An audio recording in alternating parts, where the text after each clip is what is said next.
White Fang by Jack London, Part 3, Chapter 3, The Outcast. Lip Lip continued so to darken his days that White Fang became wickeder and more ferocious than it was his natural right to be. Savageness was a part of his make-up, but the savageness thus developed exceeded his make-up. He acquired a reputation for wickedness amongst the man-animals themselves. Whenever there was trouble and uproar in camp, fighting and squabbling, or the outcry of a squaw over a bit of stolen meat, they were sure to find White Fang mixed up in it, and usually at the bottom of it. They did not bother to look after the causes of his conduct. They saw only the effects, and the effects were bad. He was a sneak and a thief, a mischief-maker, a fomenter of trouble, and irate squaws told him to his face, the while he eyed them alert and ready to dodge any quick-flung missile, that he was a wolf and worthless, and bound to come to an evil end. He found himself an outcast in the midst of the populous camp. All the young dogs followed Lip Lip's lead. There was a difference between White Fang and them.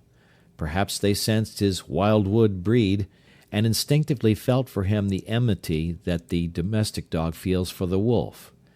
Be that as it may, they joined with Lip Lip in the persecution, and, once declared against him, they found good reason to continue declared against him. One and all, from time to time, they felt his teeth, and to his credit he gave more than he received. Many of them he could whip in single fight, but single fight was denied him. The beginning of such a fight was a signal for all the young dogs in camp to come running and pitch upon him. Out of this pack persecution he learned two important things: how to take care of himself in a mass fight against him, and how, on a single dog, to inflict the greatest amount of damage in the briefest space of time.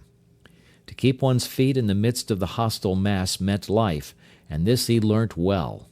He became cat-like in his ability to stay on his feet. Even grown dogs might hurtle him backward or sideways with the impact of their heavy bodies, and backward or sideways he would go, in the air or sliding on the ground, but always with his legs under him and his feet downward to the Mother Earth. When dogs fight, there are usually preliminaries to the actual combat, snarlings and bristlings and stiff-legged struttings, but White Fang learned to omit these preliminaries. Delay meant the coming against him of all the young dogs. He must do his work quickly and get away. So he learned to give no warning of his intention.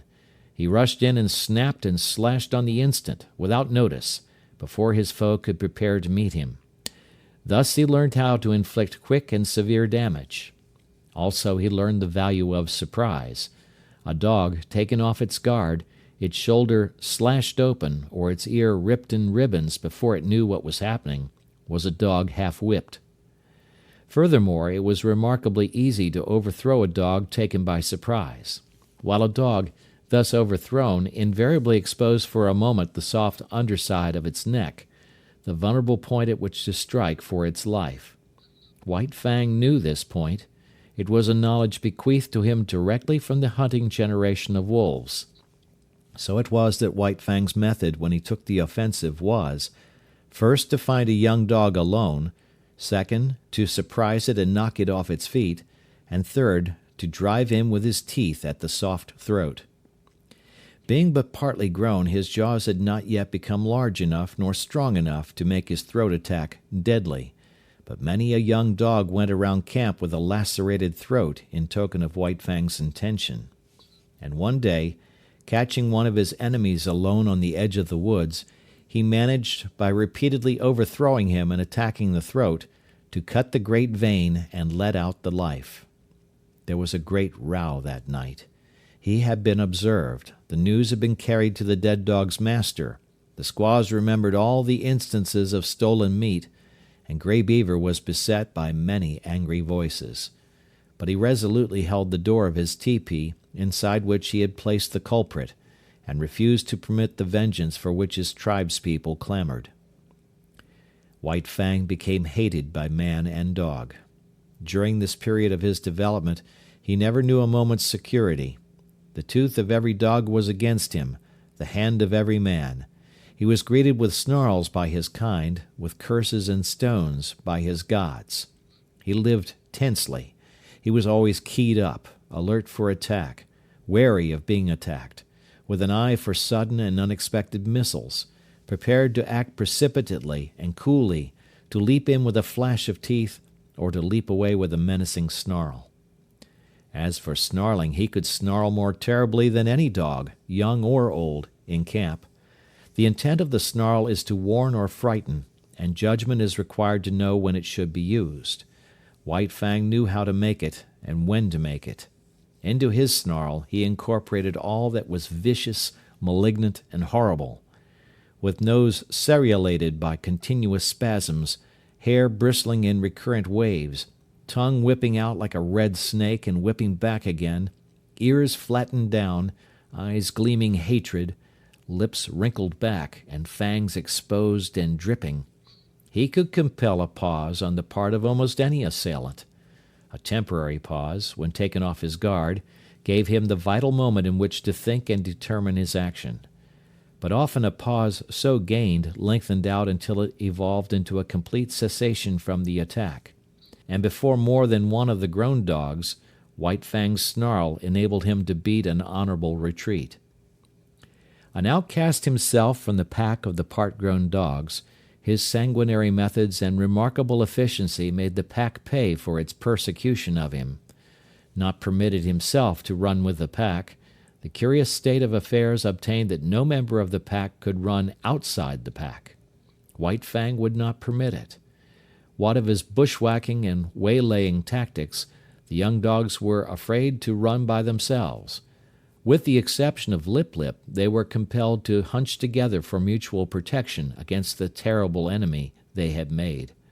A puppy alone by the river bank meant a puppy dead, or a puppy that aroused the camp with its shrill pain and terror as it fled back from the wolf cub that had waylaid it. But White Fang's reprisals did not cease, even when the young dogs had learned thoroughly that they must stay together. He attacked them when he caught them alone, and they attacked him when they were bunched. The sight of him was sufficient to start them rushing after him, at which times his swiftness usually carried him into safety. But woe the dog that outran his fellows in such pursuit. White Fang had learned to turn suddenly upon the pursuer that was ahead of the pack and thoroughly to rip him up before the pack could arrive. This occurred with great frequency, for, once in full cry, the dogs were prone to forget themselves in the excitement of the chase, while White Fang never forgot himself. Stealing backward glances as he ran, he was always ready to whirl around and down the overzealous pursuer that outran his fellows.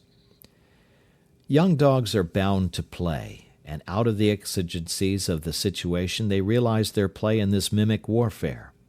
Thus it was that the hunt of White Fang became their chief game, a deadly game withal, and at times a serious game. He, on the other hand, being the fastest-footed, was unafraid to venture anywhere. During the period that he waited vainly for his mother to come back, he led the pack many a wild chase through the adjacent woods. But the pack invariably lost him. Its noise and outcry warned him of its presence, while he ran alone, velvet-footed, silently, a moving shadow among the trees after the manner of his father and mother before him. Further, he was more directly connected with the wild than they, and he knew more of its secrets and stratagems. A favorite trick of his was to lose his trail in running water, and then lie quietly in a nearby thicket while their baffled cries rose around him.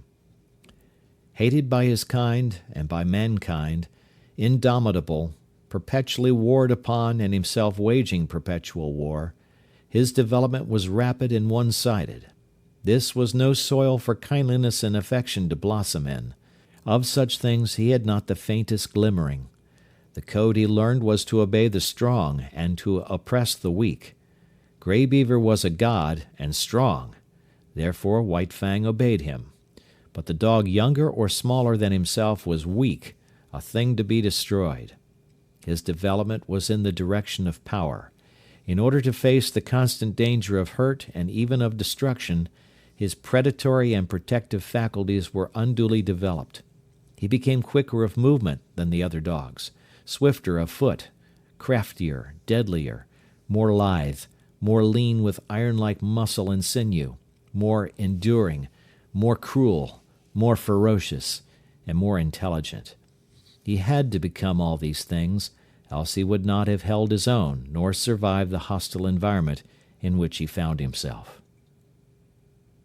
End of chapter 3.